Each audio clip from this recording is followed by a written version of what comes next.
विक्रम बेताल की कहानी। बड़ा बलिदान किसका हर बार की तरह राजा विक्रम फिर बेताल को पेडेच से नीचे उतारता है और पीठ पर लादकर उसे योगी के पास ले जाने के लिए चल देता है।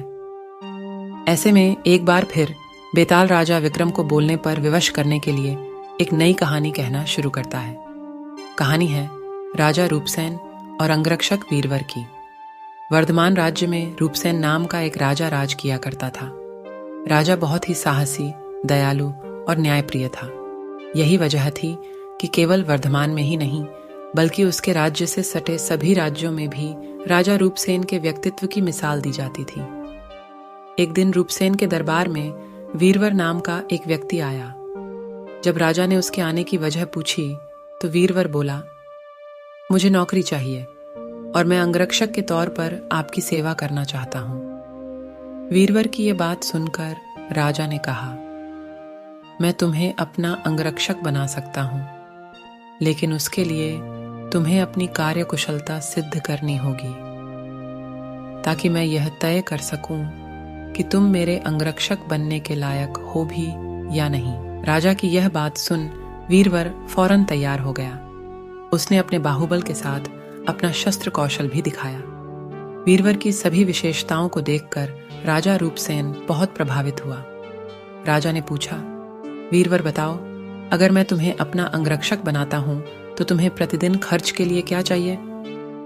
राजा के इस सवाल पर वीरवर बोला, महाराज आप मुझे 1000 तोले सोना दे देना। वीरवर का इतना कहना था कि दरबार में मौजूद सभी लोग हैरान होकर वीरवर की ओर देखने लगे। राजा रूपसेन भी वीरवर की मांग पर आश्चर्य में पडेरी डेच गया। हो भी क्यों ना, वेतन के रूप में वीरवर ने इतनी बड़ेड़ी ही रकम जो मांग ली थी। राजा ने गंभीर होकर वीरवर से पूछा, तुम्हारे परिवार में कितने लोग हैं?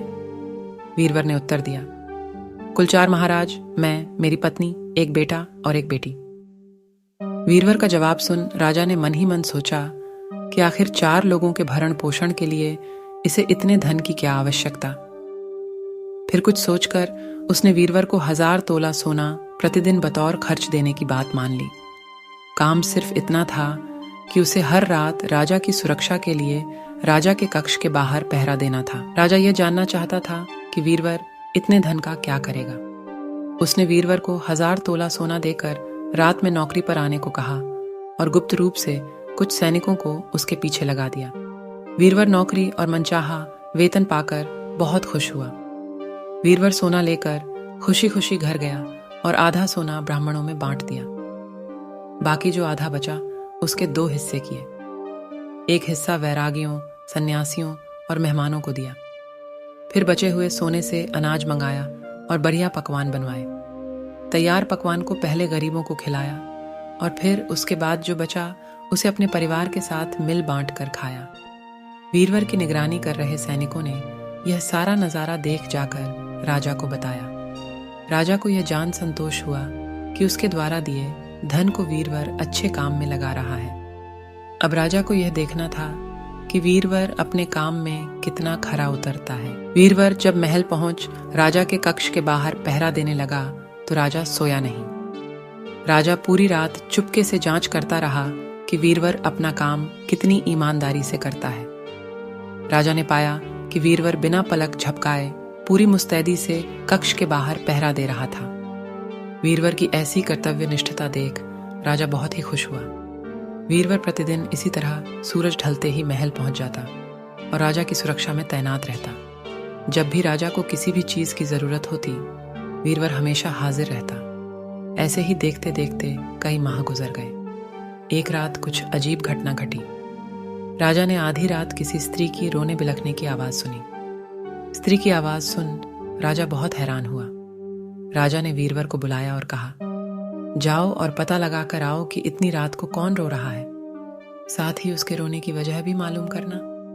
राजा का आदेश मिलते ही वीरवर वहां से फौरन उस स्त्री के रोने का कारण जानने के लिए निकल पड़ी रहता है।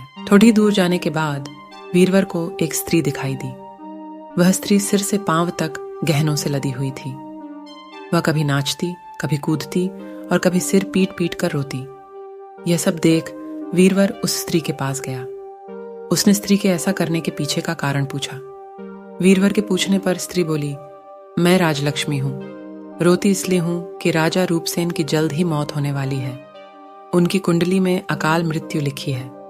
अब उनके जैसा न्यायप्रिय और कुशल राजा चला जाएगा तो मुझे किसी और के अधिकार में रहना पड़ी डेढ़ेगा। इसी बात का मुझे बहुत दुख है। राजा की मौत की बात सुनकर वीरवर ने राजलक्ष्मी से पूछा, क्या इस मुसीबत को टालने का कोई उपाय नहीं है? इस पर राजलक्ष्मी बोली, उपाय तो है, लेकिन क्या तू कर पाएगा? वीरवर बोला, आप मुझे उपाय बताएं। मुझसे जो भी बन पड़ी डेढ़ेगा मैं अवश्य करूंगा। वीरवर के हामी भरते ही राजलक्ष्मी बोली, पूर्व की दिशा में यहाँ से कुछ दूर एक देवी का मंदिर है। अगर उस मंदिर में तू देवी के चरणों में अपने बेटे की बलि दे देता है तो राजा पर आने वाला संकट टल जाएगा। उसके बाद राजा 100 साल तक बिना किसी तकलीफ के जीवित रहेगा और राज कर पाएगा। राजलक्ष्मी की यह बात सुन वीरवर घर की ओर चल देता है और घर पहुंचकर सब हाल अपनी पत्नी को बताता है।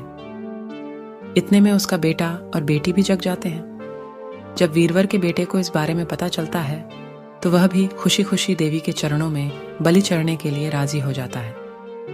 वीरवर का बेटा कहता है, सबसे पहले यह आपका आदेश, दूसरा राजा का जीवन बचा पाऊं, तीसरा देवी के चरणों में मृत्यु। इससे बढ़ा सौभाग्य मेरे लिए और क्या होगा पिताजी। आप अभी चलिए, मैं आपके साथ चलता हूँ। बेटे की यह बात सुन वीरवर अपने पूरे परिवार को साथ लेता है और देवी के मंदिर पहुंच जाता है। मंदिर पहुंच वीरवर ने अपनी तलवार निकाली और यह कहते हुए, माँ, यह बलि स्वीकार करो और मेरे राजा को लंबी आयु प्रदान करो। बेटे का सिर धड़ से अलग कर दिया। भाई की मौत पर वीरवर की पुत्री भी माता के चरणों में सिर पटक कर अपनी जान दे देती है। पुत्र और बेटी दोनों के मर जाने पर वीरवर की पत्नी कहती है, पुत्र और पुत्री दोनों को खोने के बाद मैं भी जीना नहीं चाहती। इतना कहते हुए वीरवर की पत्नी वीरवर के हाथ से तलवार छीन अपना शीश माता के चरणों में चढ़ा देती है। पत्नी की मृत्यु के बाद अब वीरवर सोचता है कि मैं अपने परिवार में अकेला रह गया हूं, तो फिर मेरे जीने का भी क्या फायदा। यह सोचते हुए सामने पड़े अड़ी तलवार से वह खुद को भी खत्म कर लेता है। जब इस बारे में राजा रूपसेन को मालूम हुआ तो वह भी मंदिर पहुंचे और सारा नजारा देख बहुत दुखी हुए। उन्होंने सोचा कि मेरी जान बचाने के लिए 4 लोगों ने अपनी जिंदगी गंवा दी। ऐसे में धिक्कार है मेरे राजा होने पर। ऐसे जीवन का मैं क्या करूंगा। बस यही सोचकर राजा अपनी तलवार खींच लेता है। राजा अपनी तलवार से अपनी गर्दन काटने जा ही रहा था कि तभी अचानक वहां देवी प्रकट हो जाती हैं। देवी कहती हैं, राजन, मैं तेरे साहस से प्रसन्न हूं। तू जो भी वर मांगेगा तुझे वह हासिल हो जाएगा। देवी की यह बात सुन राजा कहता है, देवी, आप वीरवर और उसके परिवार को जिंदा कर दो। देवी तुरंत वीरवर और उसके पूरे परिवार को दोबारा जिंदा कर देती हैं। इतना कहकर बेताल बोला, बताऊं विक्रम, इन सब में सबसे बड़ा बलिदान किसका? विक्रम बोला, बेताल, सबसे बड़ा बलिदान राजा का हुआ। बेताल ने पूछा, वो क्यों? विक्रम बोला, सुनो, पिता की आज्ञा का पालन करना पुत्र का धर्म होता है। सेवक का अपने राजा के लिए अपने प्राण दे देना उसका कर्म। वहीं अगर राजा अपने सेवक के लिए अपनी जान देने को तैयार हो जाए तो वह बड़ी बात है। इसीलिए राजा का बलिदान ही सबसे बड़ा हुआ। विक्रम से यह जवाब पाकर बेताल कहता है, बहुत खूब विक्रम, तूने सही जवाब दिया, लेकिन तू भूल गया। मैंने कहा था कि तू बोला तो मैं चला। इतना कहकर बेताल फिर वहीं पेड्डह पर जाकर उल्टा लटक जाता है। कहानी से सीख, एक सच्चा राजा और नेता वो होता है जो अपनी प्रजा के लिए हमेशा समर्पित रहता है और उसके लिए जान की बाजी भी लगाने को तैयार रहता है।